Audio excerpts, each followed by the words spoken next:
if you've ever interviewed with a high-performing company, you'll know that these exchanges can get quite intense.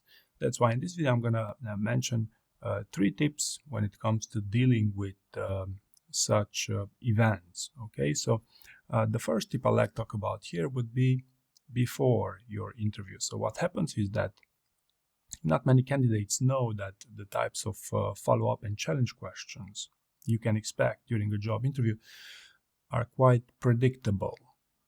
Okay, so you can relatively easily predict that list of questions. For example, you can ask the AI to give you some examples of follow-up and challenge questions, or if you want alpha list, so I don't give away my trainings, you could also screenshot this thing. But long story short, they are far more predictable than most people realize, including your interview questions, by the way. So by knowing them in advance and preparing them, hopefully then it's going to be a lot easier for you to deal with these follow-up and challenge questions. All right.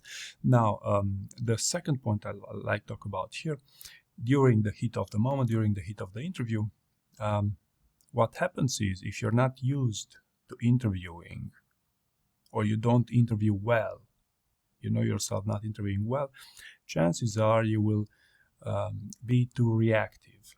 Okay, so the advice would be to interview slowly, because what happens, as the intensity raises, also your reactivity might rise as well. So your probability that you'll answer questions too quickly also increases. So that's why it's smart advice to delay answering follow-up and challenge questions. I've even had people who intentionally delayed answering any question, and for up to 30 seconds, and for various reasons, such as, you want to write down the question, you want to ensure you understood it. There's various ways you could delay answering those questions in order to find your best possible answer, not your second, not your third best story. Okay, so delaying your answers will get you out of a lot of trouble in job interviews. And the third thing I'd like to talk about here when it comes to intense exchanges, especially during follow-up and challenge questions, would be to try to delay answering and try to think about why the question gets asked, or the follow-up on the challenge question gets asked.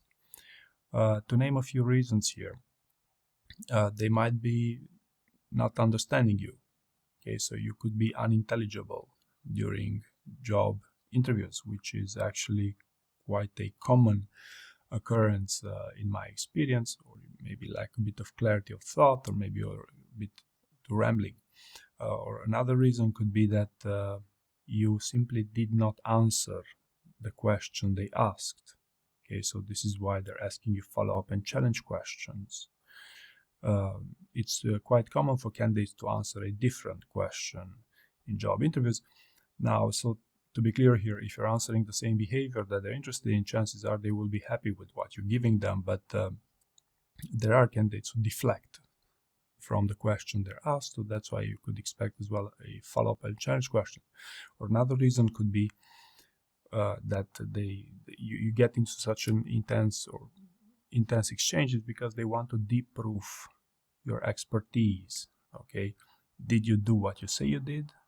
Okay, and this is actually the way they find this out would be through diving deeper into details of the projects. And people who did not do what they say they did, they will struggle coming up with numbers and struggle coming up with clear reasoning around their actions. And finally, the last reason why they might deep-proof you with follow-up and challenge questions could be they want to understand if you owned that project. So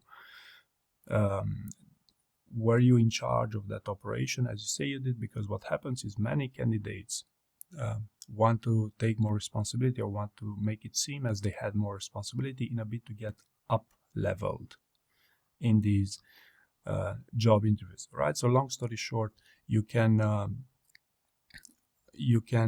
be in a far better spot handling intense or heated exchange in job interviews by predicting and preparing the types of follow-up and challenge questions you're going to get asked, by slowing down your interviewing pace, which is always great advice if you know yourself you're not particularly good with these things. And 3, using listening skills, understanding why the question or the follow-up or the challenge question gets asked, so you know exactly what to give them. All right, so I hope you found this useful, and thank you very much for watching.